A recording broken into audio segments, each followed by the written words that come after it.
Quand on me dit de venir à Givor, parce que je sais que c'est un endroit que j'aimais beaucoup, voilà, et les frères, moi aussi, moi aussi je vous aime. Donc, on va maintenant rentrer dans la parole de Dieu pour pouvoir comprendre ce que Dieu veut nous dire ce matin. Voilà. On prie d'abord. Seigneur, merci pour ce moment que nous voulons passer avec toi, Seigneur. Que dans ton amour que tu as manifesté sur la croix pour chacun de nous, Seigneur, tu es ressuscité, tu es maintenant retourné auprès du Père et tu nous as envoyé le consolateur, le Saint-Esprit qui est là avec nous. Père, tout ça, c'est ton plan, Père, que tu as établi pour nous sauver les uns et les autres. Merci. Merci. À travers ta parole, Seigneur, ceux qui sont malades, ceux qui sont fatigués, ceux qui sont inquiets pour le lendemain, Seigneur Jésus, pense à eux. Confirme ta parole dans leur cœur, Seigneur. Au nom de Jésus. Au nom de Jésus. Amen. Voilà. Donc, le thème de ce matin, on ne veut pas glorifier la mort. On ne veut pas faire peur. Mais on veut faire la différence entre la mort des chrétiens et la mort euh, naturelle, quoi, qui va la pécher, qui va au péché, pardon. Donc, la mort, on va parler de la mort. Ce qui est passé dans le jardin d'Éden, que le lien entre l'homme et sa créateur s'est coupé, c'est la désobéissance. Il y a pas, c'est pas l'histoire de Adam et Ève. Dieu même a cautionné que l'homme et la femme doivent faire des enfants, peupler le monde. Donc Dieu ne peut pas être contre l'histoire de péché de l'homme et femme. Non, c'est la désobéissance, net et clair. Et que s'il y a des obstacles, il y a des difficultés dans nos vies de chaque jour, quelque part, il y a une désobéissance à la parole de Dieu. Ce matin, il faut sachez ça et garder ça au fond de vos pensées. Que la parole de Dieu me dit de faire ça ou de me dire non, Jean, arrête, ne fais pas. Et je dois respecter. Et si je tombe comme David, qui a mis le silence, qui a fait le silence, qui a mis le silence et qui a fait le malin, il fallait que Dieu envoie Nathan pour le dénoncer. Ce n'est pas bon. Ça me bloque. L'apparence, tu peux tromper tout le monde, mais pas Dieu. Ça, je dois émettre dans mon esprit que Dieu voit tout. Ce que David a fait, David s'est mis dans son château avec des gardes que personne n'a rien vu. Il a commis un adultère, crime, ça faisait beaucoup pour Dieu. Et or, la Bible nous dit, David, c'est un homme selon le cœur. Vous comprenez ça? Par contre, si on tombe, on crie à Dieu. Pardonne-moi, Seigneur. Je me relève et je ne dois plus chercher à aller retourner dans le même endroit que j'ai péché. Ma fille était encore jeune. Elle me dit, mais papa, là, ce que tu me dis, donc je peux pécher et puis le lendemain, je vais demander pardon à Dieu. Puis je veux m'arranger comme ça. Je lui ai dit non. Pourquoi dans le plan de la justice, le juge précise, veut vérifier pour savoir s'il y a une préméditation? S'il y a une préméditation sur ce fait que tu as commis, la sanction va être très lourde. J'ai dit, ma fille, quand tu pêches le lendemain, prie, demande à Dieu, à travers le sang de Christ, de te laver, de purifier. Et ne refais plus. Il m'a dit, ah, papa, parce que je lui dis, Jésus n'est pas mort 2 fois pour toi. Jésus est mort 1 fois. Donc, frères et sœurs, ce matin, on va parler de la mort. Je vous donne ces quelques éléments pour vous éclairer un peu sur ce qui va se suivre après. Et vous allez comprendre. Romains, chapitre 8, versets 6 à 11. Notez, parce que leur tour, comme ça, on pourra ainsi aller au bout un peu de nos textes. Et l'affection de la chair, c'est la mort, tandis que l'affection de l'esprit, c'est la vie et la paix. Car l'affection de la chair est inimitié contre Dieu, parce qu'elle ne se soumet pas à la loi de Dieu et qu'elle ne le peut même pas. Or, ceux qui vivent selon la chair ne sauraient plaire à Dieu. Pour vous, vous ne vivez pas selon la chair, mais selon l'esprit. Si du moins l'esprit de Dieu habite en vous. Si quelqu'un n'a pas l'esprit de Christ, il ne lui appartient pas. Et si Christ est en vous, le corps, il est vrai, est mort à cause du péché. Mais l'esprit est vie à cause de la justice. Et si l'esprit de celui qui vit est ressuscité, donc celui qui vit a ressuscité Jésus-Christ, Jésus d'entre les morts, habite en vous, celui qui a ressuscité Christ d'entre les morts rendra aussi la vie à vos corps mortels, parce que son esprit habite en vous. Vous avez compris? Très bien. Et deuxième lecture dans Jean, chapitre 19, versets 33 à 35. Quand je suis mort en Christ, je vais ressusciter en Christ. Donc, je ne dois rien, faire rester dans ma pensée, dans mon cœur, de rancune, de manque de pardon, de la haine. C'est pourquoi Dieu dit, déposez à mes pieds vos fardeaux. Et souvent, bon, elle est là, ma femme, on discute souvent. Je lui dis, ton esprit, ton cœur, tu dois laisser à Dieu. Et tu dois vivre par rapport à Dieu. Être en connexion dans ta pensée, dans ton cœur avec Dieu. Tu as des problèmes. Regarde le problème, le niveau de problème. Tu pries pour ça. Et quand tu as fini de prier, laisse par la foi en Dieu. C'est vrai, ce n'est pas de faire de l'autruche, ne pas me cacher parce qu'il y a mes problèmes qui est là. Non, fais confiance à Dieu. Mais si tu amènes tout dans ta pensée, dans ton cœur, là où tu vas passer, les gens vont voir en toi un visage de souffrance, de peur, de peine. Mais quand dans ton esprit, dans ton cœur, tu enlèves tout, tu te poses à ses pieds et tu vis par la foi, comme ton âme n'a rien à porter, c'est Jésus qui porte maintenant, tu es détendu, tu es libre, porté par l'Esprit de Dieu. Et je suis peiné que beaucoup de chrétiens qui ont fait des années de vie, de marche avec Dieu, gardent toujours leurs problèmes dans leur pensée, dans leur cœur. Parfois, il y en a qui ne dorment même pas. Et je ne comprends pas. Où est la foi? Où est la vie avec Dieu, avec sa parole? Je vous recommande de commencer à vivre par la foi en mettant tous vos problèmes au pied de Christ. Et si le problème est là, prie pour le problème. Et que dans ton esprit, tu dis, Seigneur, je te fais confiance. J'ai ce problème, mais je sais que toi, tu vas résoudre. Voilà. Deuxième, oui, Jean 19, versets 33 à 35. S'étant approché de Jésus et le voyant déjà mort, ils ne lui rompirent pas les jambes, mais un des soldats lui perça le côté avec une lance. Et aussitôt, il sortit du sang et de l'eau.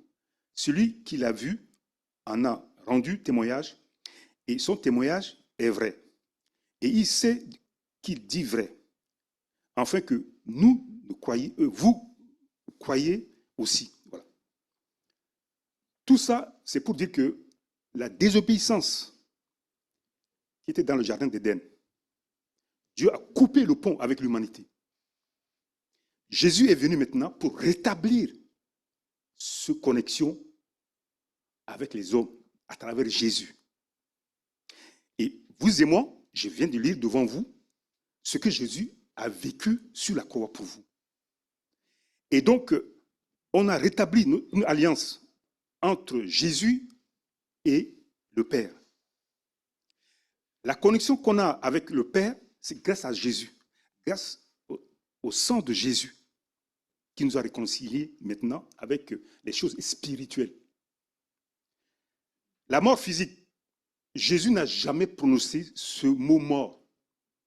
Marthe lui a dit,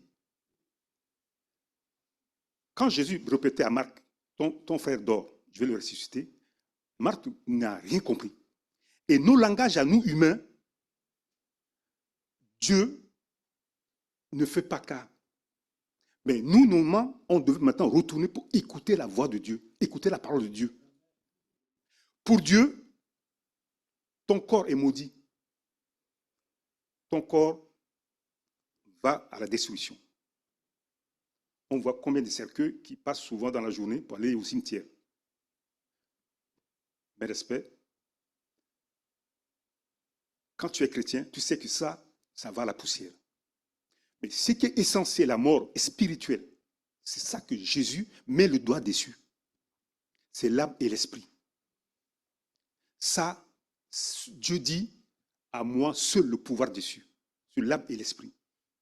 L'âme et l'esprit, c'est toi et moi, que nous sommes là, frères et sœurs.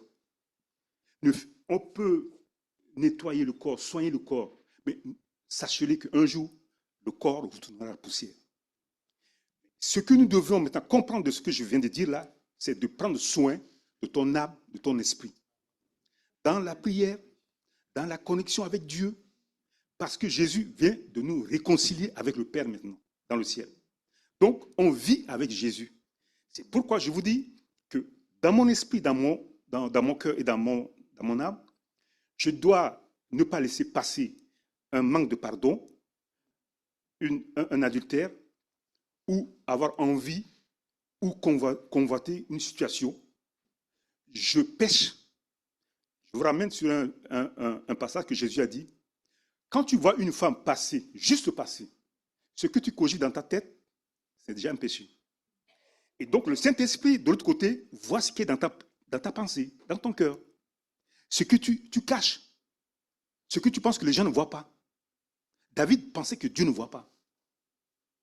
Mais Dieu lui a envoyé Nathan pour révéler tout. La vie avec Dieu, la vie spirituelle, la vie de l'éternité, vivez dans votre esprit, dans votre âme, dans votre cœur. Que rien ne vous suive dans vos pensées, dans vos cœurs. Prenez soin de vos âmes à travers la parole de Dieu, à travers la prière de chaque jour. Et ça, vous serez glorifiés par Dieu. Et parfois, la nuit, Dieu va vous apporter des visions, des songes, et Dieu va vous dire des choses que vous allez faire, ça va vous faire du bien à travers sa parole. Donc, écoutez la parole de Dieu, gardez la parole de Dieu au fond de vous, vivez la parole de Dieu. Et de là maintenant, vous serez en connexion avec Dieu. Quand j'ai commencé à mettre les choses dans ma vie avec Dieu, dans ce sens, la nuit, parfois Dieu me révèle des choses. Dieu me parle des choses. Autrefois, mes problèmes sont couverts de la rancune, de la haine, de l'esprit de susceptibilité. Et donc, l'Esprit de Dieu ne peut pas me communiquer des choses par des visions et des songes. Est-ce que vous me comprenez? Voilà. Donc, à ce moment, il y a un blocage entre moi et Dieu. Et les choses de Dieu, Dieu ne peut pas me communiquer ces choses-là. Parce que je ne suis pas saint. Je ne suis pas tout entier en lui. Mais au moment où quand j'ai commencé à veiller sur mon état de pensée, de cœur et de l'âme, Dieu a commencé à me révéler des choses la nuit.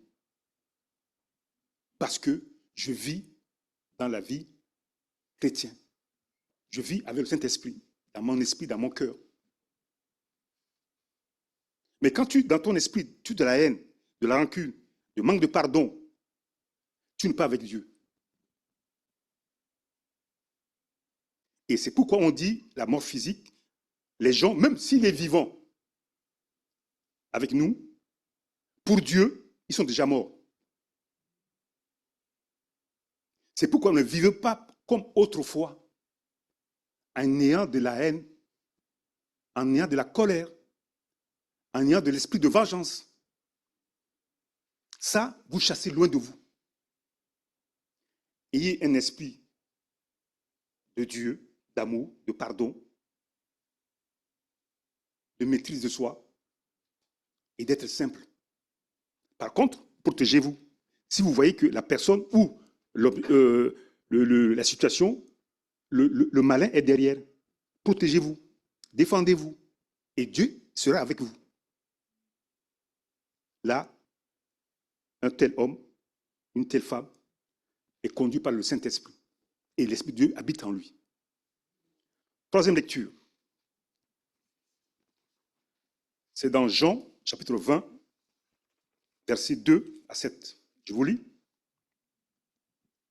Simon-Pierre, Thomas appelé Didyme, Nathanaël et de Cana en Galilée, les fils de Zébédée et deux autres disciples de Jésus étaient ensemble. Simon-Pierre leur dit, je vais pêcher. Il leur dit, nous allons aussi avec toi. Ils sortirent et montèrent dans une barque, et cette nuit-là, ils ne purent rien. Le matin étant venu, Jésus se trouva sur le rivage. C'est pas le bon texte? Non, chapitre 20. Ah ouais. Chapitre 20, versets 2 à 7.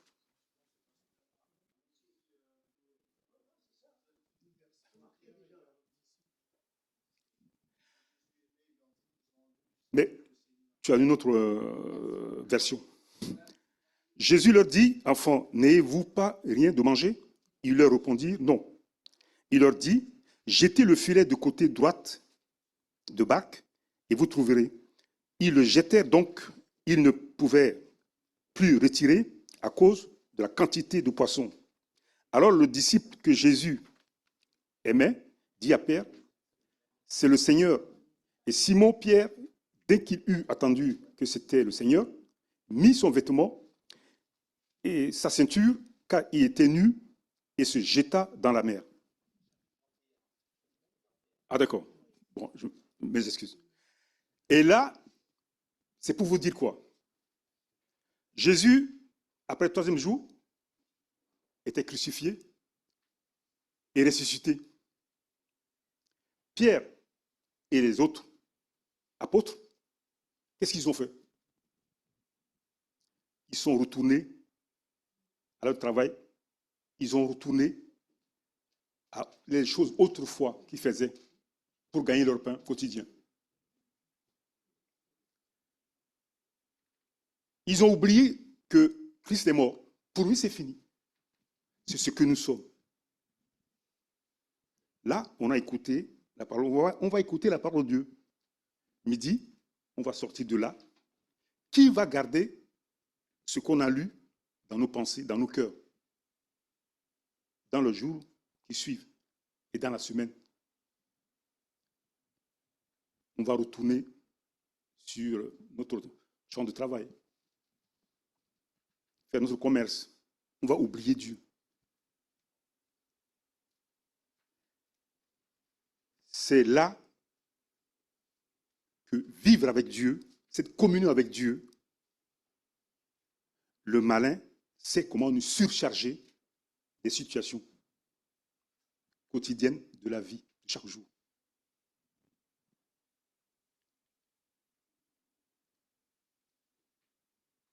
Quand tu commences à parler avec Dieu, quand tu commences à prier, quand tu commences à lire la parole de Dieu,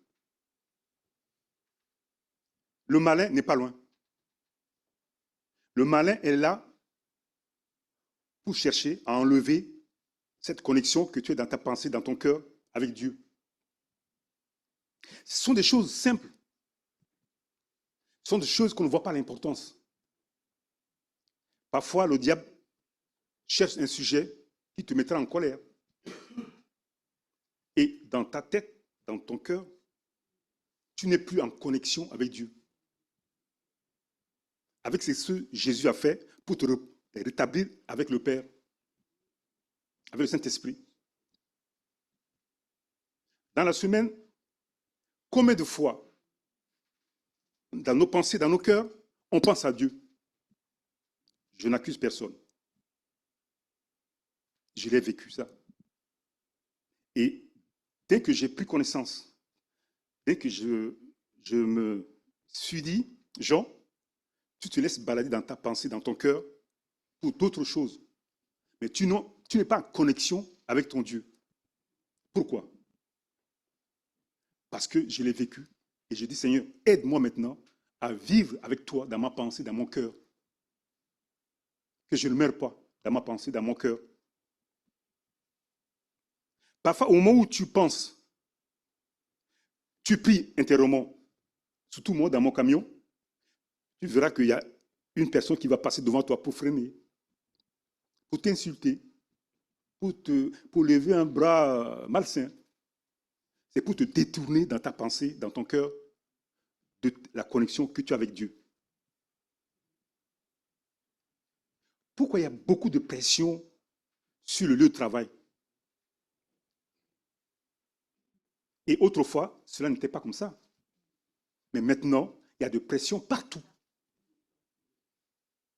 Frères et sœurs, moi, je suis là avec vous pour peu de temps, 10 minutes, 30 minutes, yes, pour partir. Mais gardez ces choses-là. Le diable, il ne vient pas avec son vrai visage. C'est un lion rugissant. Il sait comment nous malmener. Le problème de Adam et Ève dans le jardin d'Éden, ce n'est pas le problème de femme et mari et son époux, mais c'est un problème de désobéissance. Dans vos pensées, dans vos cœurs, faire des rappels. Voyez si vous n'êtes pas planté quelque part, si vous n'avez pas blessé quelqu'un, si vous n'avez pas fait souffrir quelqu'un, mettez-vous à genoux dans un coin, demandez pardon à Dieu. Gardez cette connexion avec Dieu en permanent. Vous serez en vie. Les deux disciples d'Emmaüs, ils étaient sur le chemin. Il fallait que Jésus, à table, leur sort la parole de Dieu, commence à lire. Et les deux disent que mais notre cœur ne brûlait pas quand ils lisaient ça. Ce sont les choses spirituelles. Frères et sœurs, prenez conscience de cela. Ne venez pas pour le plaisir. Ne venez pas pour vous faire beau ou belle. Ne venez pas parce que l'homme de Dieu, il est excellent. Non, non, non. C'est la Bible. Fiez-vous à la parole de Dieu. L'homme passe, mais la parole de Dieu reste. Troisième lecture. Jean chapitre 20, versets 27 à 29. Jean, chapitre 20, versets 27 à 29. Puis il dit à Thomas, avance ici ton doigt et regarde mets tes mains. Avance aussi ta main et mets-les dans deux côtés, dans mon côté. Et ne sois pas incrédule, mais crois. Thomas lui répondit, mon Seigneur et mon Jésus. Pardon, Jésus lui dit, parce que tu m'as vu, tu as cru. Heureux ceux qui n'ont pas vu et qui ont cru.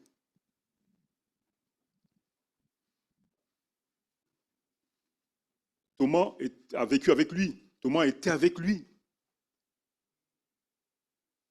Thomas doutait. Et ce n'est pas possible. Quelqu'un qui est déjà mort ne peut pas ressusciter, ne peut pas revenir vers nous. La mort est spirituelle, c'est quand ce lien avec Dieu que Jésus a établi soit coupé par le péché. Et le péché, on aime bien, on caresse. Ça nous fait du bien. Mais la suite, c'est la mort éternelle.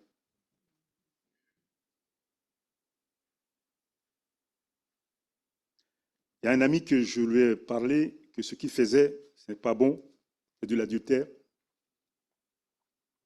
Il me dit, Jean, mais je ne sais pas quel plaisir j'ai. De l'argent, elle me donne tout et tout. Je dis, ça, c'est pour un temps. Oh, ça n'a pas duré.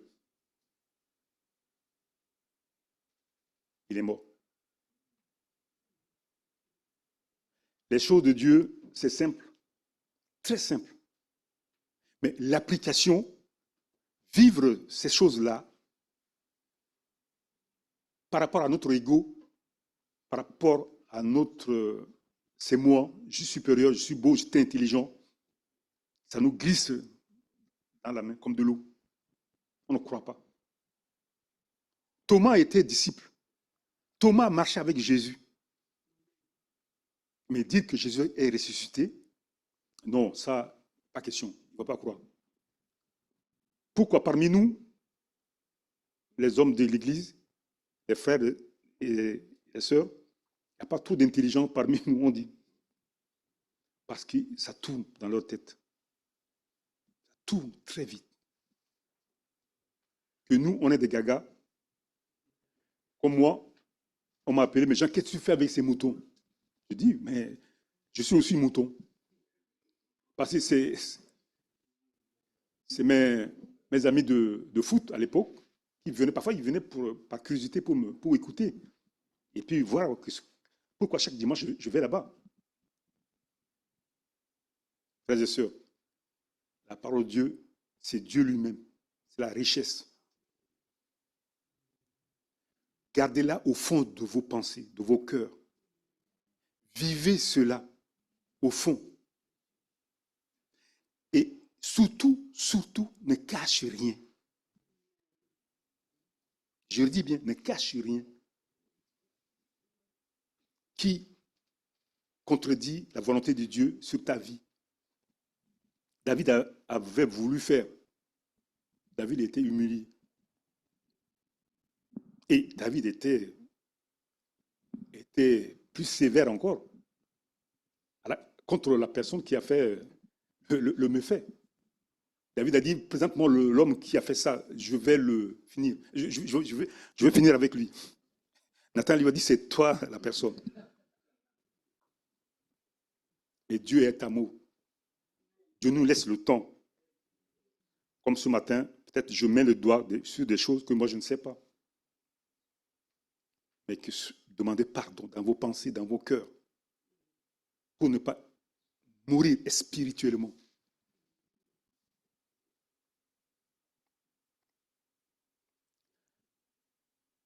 Quand quelqu'un meurt,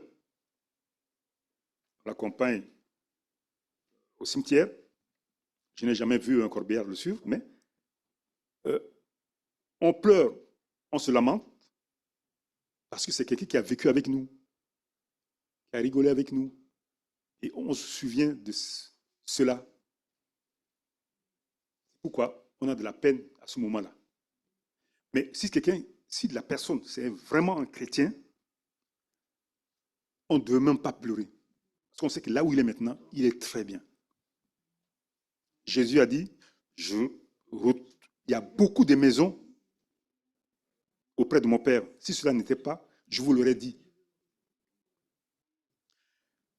Donc, ce que Jésus a fait pour nous réconcilier avec le Père, gardons cela dans nos cœurs, dans nos pensées, dans nos vies. Et quand je sais que j'ai dit des choses malsaines ou j'ai dit des choses qui blessent un frère ou une sœur, il ne faut pas avoir honte de demander pardon, de mettre à genoux devant Dieu. Rectifie le tir. Jésus, on comprendra très vite quand sa prière à la montagne, il a dit, Père, redonne-moi mon ancienne gloire que j'avais, ma royauté que j'avais auprès de toi avant. Donc Jésus est venu pour une mission. Et puis, dans la prière de Jésus, qui disait à son Père, Père, j'ai accompli la mission que tu m'as confiée. Et quand on voit, il a bien accompli la mission. La Bible dit, il n'a rien pour se reposer la tête. C'est comme un oisif. Il n'y a pas de 4 étoiles. Il n'y a pas de Mercedes.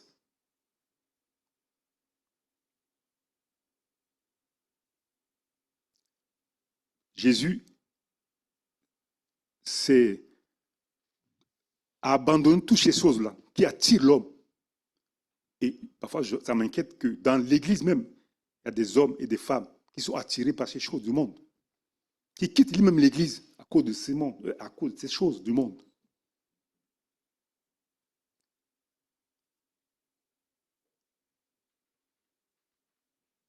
Frères et sœurs, on est limité. 80, 90 ans, ce n'est pas beaucoup. Demain, on sera devant lui. Il faut que je m'affermis sur sa volonté. Je marche sur ses pieds, sur ses pas.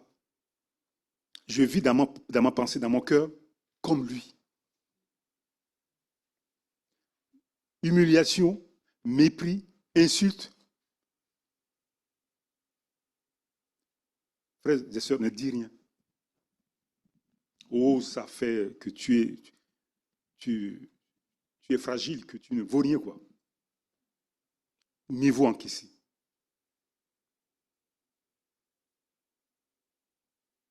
La vengeance lui appartient.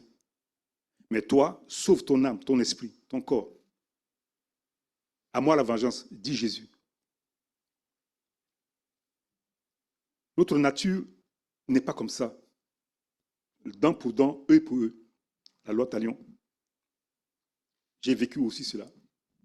À un moment donné, je dis Seigneur, l'humiliation, mépris, un regard hautain. Je fais mon chemin, je trace mon chemin. Celui qui le rendra, c'est celui qui est en haut. Gardez ce que Jésus a accompli sur la croix pour vous. Tenez bon. Tenez bon. Luc, chapitre 12, 19, 21. Luc, chapitre 12, verset 19, 21. Je dirai à mon âme, tu as beaucoup de biens en réserve. Pour plusieurs années, repose-toi, mange et bois et réjouis-toi. Mais Dieu lui dit, insensé, cette nuit même, ton âme te sera redemandée. Et ce que tu as préparé, pour qui cela serait-il? Il en est ainsi de celui qui amasse des trésors pour lui-même et qui n'est pas riche pour Dieu. Est-ce clair?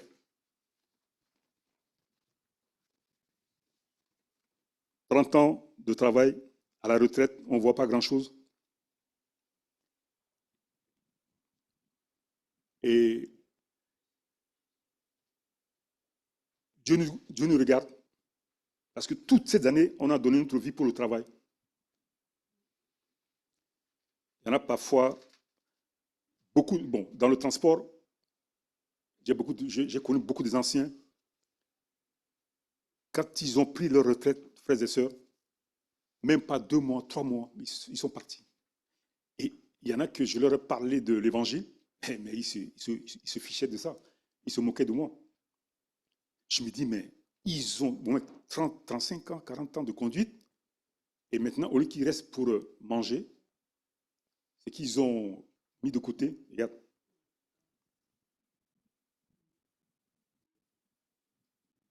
C'est un exemple pour nous qui sommes aujourd'hui. C'est la réalité, c'est la vérité que je vous donne, frères et sœurs. Toute leur vie, le travail, week-end dans un bon restaurant, petit voyage. Et à la fin de retraite, par rapport à ce qu'ils ont cotisé, ils n'ont rien touché. Ne courez pas derrière le monde, les biens de ce monde. Marc 16, chapitre 16, verset 16 à 17. On lit vite parce que je vois qu'on a avancé. Non, pardon. Jean 17, Jean chapitre 17, versets 3 à 5. Jean 17, versets 3 à 5. Or, la vie éternelle, c'est qu'ils te connaissent, toi le seul vrai Dieu, et celui que tu as envoyé, Jésus-Christ.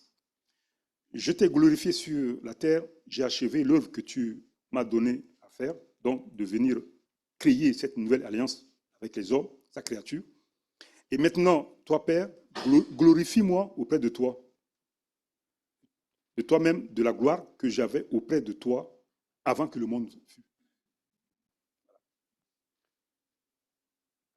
Donc voilà, la mission de Jésus est accomplie. Père, j'ai fait ma part. Le Fils de Dieu, et vous et moi, est-ce qu'on va accomplir notre part? Point d'interrogation. Je ne viens plus à l'église parce qu'il y a un tel qui m'a regardé à travers. Il y a un tel qui m'a insulté. Un tel qui ne sent pas bon. Combien sont partis de l'église comme ça, comme cela? Et qui est derrière? C'est le diable. Mais ça, personne ne le sait.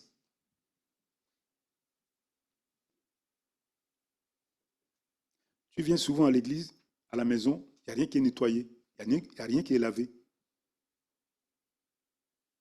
Et à un moment donné, la femme ne vient plus. À un moment donné, le mari aussi ne vient plus. Le diable a gagné. Sur peu de choses, par l'éternité, pour l'éternité, il perd ça. Oh, je ne viens pas parce que j'ai prié Dieu plusieurs fois pour résoudre mes solutions. Dieu n'est pas là. Moi, je me sens mal, je suis souffrant, je demande à Dieu de me guérir. Dieu ne guérit pas. C'est comme si son corps est priorité dans sa vie spirituelle. Pour ça va retourner à la poussière. Vous voyez comment le diable s'amuse avec nous? Pour peu de choses. Combien il y a des amis, des frères, des anciens, ils ont laissé, ils ont retourné dans le monde. Frères et sœurs, soyez vigilants.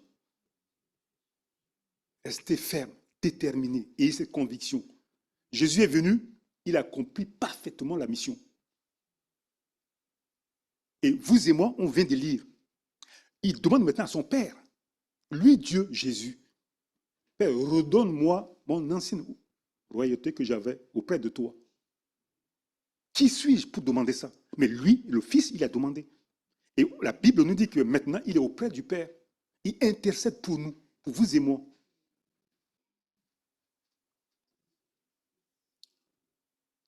Frères et sœurs, il y a des excellents prédicateurs, tout ça. Oui, c'est vrai. Mais lisez la Bible, restez dans la Bible. Ma femme voulait peut-être aller pour lire les romans. Je dis, ma femme, laisse tomber les romans. Les bibliques. Non, les romans des hommes de Dieu. Hein. Je ne dis pas, il ne faut pas mélanger tout. Les livres les livres des pasteurs qui faisaient. Je dis, lis la Bible. Jésus a tout dit. Ce n'est pas le roman d'amour.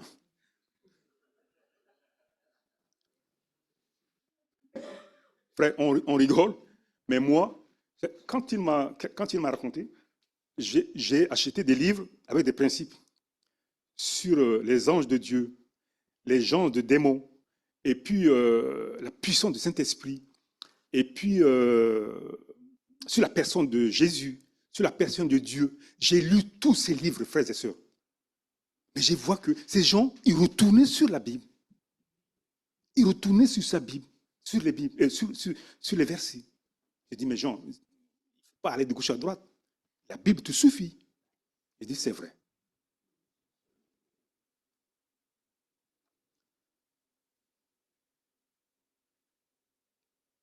Matthieu 16, chapitre 16. Matthieu, chapitre 16 et versets 16 à 17.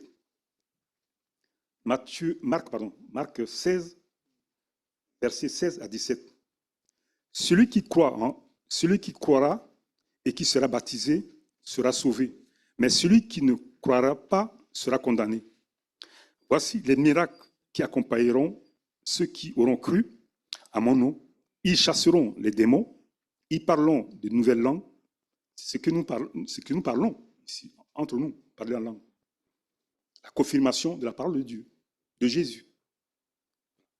Et donc ça, ce sont des puissances que nous devons garder en nous. Et quand on désobéit un peu sur un point et qu'on dit ce n'est pas grave, on se plante. Je faisais partie de service de nettoyage à Vienne. Là, je ne me suis pas encore marié. Et donc, on était en groupe. Samedi, on arrivait à 10 heures dans l'église pour nettoyer. Quand je suis arrivé, il n'y avait personne. Donc, il faut tout seul, il faut que je fasse tout. Bon, je dis, je vais soulever les chaises pour le faire quand même. J'ai essayé de faire tous les nettoyages. À un moment donné, ça m'a tellement fatigué. Il y a une armoire à Vienne, à l'époque. C'était à côté du bureau du pasteur. Et puis j'ai vu, il y avait des saletés là-bas. On dit, oh, ça, personne ne verra, quoi. Et puis, je m'en vais.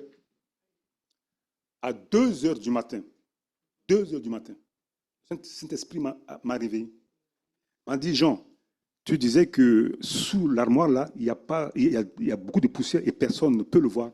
Mais moi, Dieu, j'ai vu. Ne fais plus cela. Je me suis levé, je me suis mis à genoux, j'ai demandé pardon à Dieu.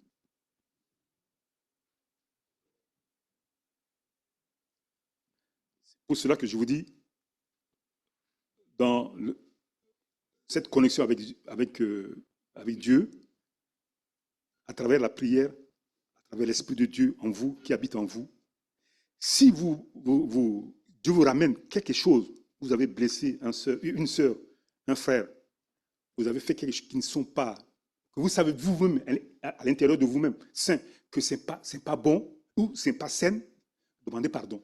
Ne faites pas semblant de ne pas croire que Dieu n'a pas vu. Le mal que tu as fait, rectifie-le.